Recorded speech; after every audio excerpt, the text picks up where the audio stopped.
ये देखिए, दवाई ली, खाना खाया, दवाई से शुरू करते हैं। वो गोली ली, गोली ये जाते हुए ये है मेरा पेट, है ना। पेट थोड़ा साइड में, ये थोड़ा बड़ा बन गया है ताकि दूर से दिखाई दे, है ना। ये पेट है, बीच में नहीं है, इधर है, और वो ऐसे गोलाकार है। अब यहाँ पे जाके ऐसे जाएगा, यहाँ जाएगा, फिर इंटेस्टाइन में जाएगा, स्मॉल इंटेस्टाइन में, वहाँ से फिर ब्लड में जाना होगा तो जाएगा। तो ये उसका सफ़र तय किया उसने, आपने यहाँ डाला, अब वो अपना सफ़र तय कर रहा है। महत्वपूर्ण बात, सबसे ज़रूरी बात जो कभी किसी डॉक्टर ने बताया नहीं, ना बताएंगे, ना पता है उन्हें, लेकिन वो आपके बॉडी में हर दिन हर पल हो रहा है। उदाहरण से मैं बोलता हूँ कि दवाई खाई, जो मर्जी दवाई आप खाते हैं, और वो गया, है ना। खाते ही वो नीचे टपकेगा ना, टपक के यहाँ पहुँचा। अब आपके ब्लड में कितनी जल्दी, आपके खून में कितनी जल्दी घुलेगा, वो किस बात पे निर्भर करता है? वो इस बात पे निर्भर करता है कि खाने के बाद अब आप क्या कर रहे हैं। खाने के बाद आप खड़े हैं, खाने के बाद आप बैठे हैं, खाने के बाद आप लेटे हैं।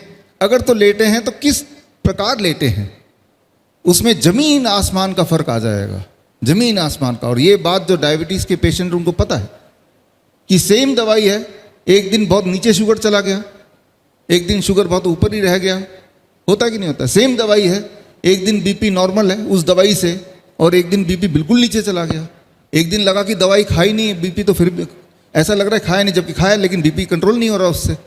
होता है कि नहीं होता है? ये किस बात पे निर्भर करता है कि दवाई खाने के बाद अब आप क्या कर रहे हैं, राइट। उदाहरण से समझाता हूँ। दवाई खाई 500 mg मेटफॉर्मिन खाया, for example the basic medicine. दवाई खाने के बाद आप डिसाइड करते हैं कि मैं लेट जाता हूँ। अब लेटे तो कैसे लेटे? दो तरह से लेट सकता हूँ मैं, तीन तरह से, दो तरह से मान लो। मैं लेट गया, दवाई खाया, ये लेटा। अब मेरा पेट किस तरफ है? बाईं तरफ ही है ना हमारा पेट, तो है ना। तो बाईं तरफ है। जब मैं ऐसे लेटा तो वो जो दवाई है वो ट्रेवल जो करता है, उसका ट्रेवल टाइम इंटेस्टाइन तक 2 गुना ज़्यादा समय लगेगा इन कंपैरिजन टू अगर मैं ऐसे लेटा, दाएं, ध्यान दीजिएगा, दाएं साइड में अगर लेटा, ये लेटा, तो ये जो दवाई है ये फटाफट इंटेस्टाइन में पहुंच जाएगा। वो जो डिस्टेंस है, राइट, उसको ट्रेवल करने का, राइट, वो दूरी कम हो जाएगी। और कितनी दूरी कम हो जाएगी? डबल का फासला है, डबल का फासला। मतलब आधी गोली से उतना ही असर आएगा अगर आप दाईं करवट में लेटते हैं कुछ देर, आधा घंटा, राइट। अब एक दवाई ली, जितना असर करता है असर दुगना हो जाएगा अगर आप दाईं करवट लेने के बाद दाईं करवट लेटते हैं। असर 3 गुना हो जाएगा अगर दवाई खाली पेट लेते हैं और ऊपर से दाईं करवट लेटते हैं।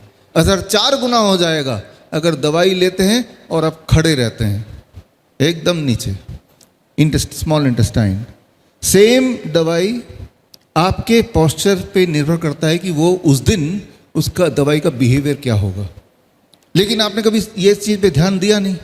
इसका मतलब ये है कि कभी अनजाने में एक ऐसा दिन आया जिस दिन आपने बीपी की गोली खाई, वो भी खाली पेट, या तो खाली पेट खाई या पेट में बहुत कुछ नहीं पड़ा है, और बाई चांस की बात है आप सोचते हैं कि मैं लेट जाता हूँ, और बाई चांस की बात है आप दाएं करवट लेट गए। अब उस दवाई का असर कितना गुना हो गया?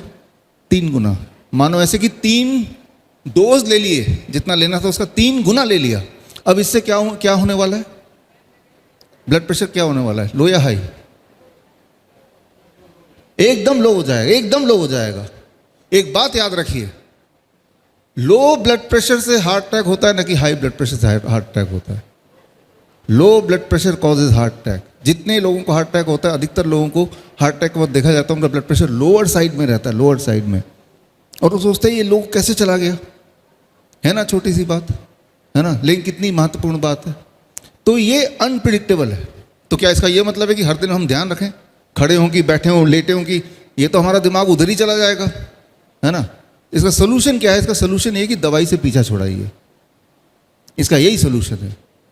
जो हम खाना खाते हैं उसका बिहेवियर ऐसा नहीं होता, दवाइयों का होता है। और खाने में भी जो रॉ खाते हैं, कच्ची सब्जी और फल, उसका बिहेवियर ऐसा नहीं होता, अनप्रिडिक्टेबल नहीं होता। क्यों नहीं होता? क्यों? क्योंकि जब आप कच्चा खाएंगे, फल और कच्ची सब्जी खाएंगे, उसके अंदर एक प्रकार का लाइव एंजाइम होता है। लाइव एंजाइम मतलब जो जिंदा माइक्रो ऑर्गेनिज्म, यानी कि अगर उसका जूस निकाल के माइक्रोस्कोप में देखेंगे तो कुछ जिंदा दिखाई देगा आपको, मरा हुआ नहीं है वो। फल मरा हुआ नहीं है, सब्जी टमाटर मरा हुआ नहीं है, उसको कुक कर देंगे तो मरा हुआ है। वो जो लाइव एंजाइम होता है ना, वो लाइव एंजाइम स्टमक में जाने के बाद वो डिसाइड करता है कि कब ब्लड में जाना है, जब मेरी ज़रूरत है तभी जाएगा वो। लेकिन जो दवाई है वो केमिकल है, उसमें लाइव एंजाइम नहीं है। वो आपके पॉस्चर पे पहले से क्या पड़ा है पेट में, उस पर निर्भर करेगा वो कितनी स्पीड से जाएगा, जाएगा कि नहीं जाएगा, राइट, कितना डोज जाएगा। तो this is called the first half life of the drugs. ये एक चैप्टर होता है, राइट। तो खैर यहाँ पे मैं ये बोलना चाह रहा हूँ कि केमिकल लेना बहुत खतरनाक क्यों है, क्योंकि आप सिर्फ ये निर्णय तो कर सकते हैं कितनी दवाई लेनी है, लेकिन उनमें से कितना प्रतिशत असर होगा उसका, वो निर्णय आपके हाथ में नहीं है। क्योंकि आपका पॉस्चर तो कुछ भी हो सकता है, रोज सेम तो होगा नहीं हर दिन, है ना। तो करना क्या होगा, बहुत ही सिंपल, कि दवाइयों से पीछा छुड़ाना है। बीपी की दवाई है, शुगर की दवाई है, थायराइड की दवाई है, कोलेस्ट्रॉल की दवाई है, जितने तरह की दवाइयाँ लेते हैं अगर वो लेंगे तो जिंदगी में कभी भी आप ठीक नहीं हो सकते। हर दिन कुछ ना कुछ लगा रहेगा। पीछा कैसे छुड़ाना उससे, बहुत ही आसान है। अगला 2-3 मिनट ध्यान से सुनिए। पीछा छुड़ाने का स्टेप 1, आप अपना डाइट चेंज कर दीजिए, और it's called the DIP diet. आप में से कितने लोगों ने DIP डाइट पहले भी सुन रखा है? हैं काफ़ी सारे, थोड़े बहुत हैं जिन्होंने DIP डाइट सुना है, तो किया भी होगा। DIP डाइट जैसे स्टार्ट करते हैं, बड़ी तेज़ी से आपका blood sugar, blood pressure, cholesterol, सारा चीज़ कंट्रोल में आ जाता है। जो लोग मोटे हैं वो 1 महीने में पतला होने लगते हैं, 1 महीने में। जिनका एंजाइना मतलब सीने में दर्द जब भी चलते हैं, 1 महीने के अंदर वो गायब हो जाता है। कई लोग ऐसे होते हैं जब सीढ़ियों पे चढ़ते हैं तो दर्द होता है, सांसें फूलने लगती हैं, 1 से 2 महीने में ठीक हो जाता है। और बीपी और शुगर तो 3 दिन के अंदर।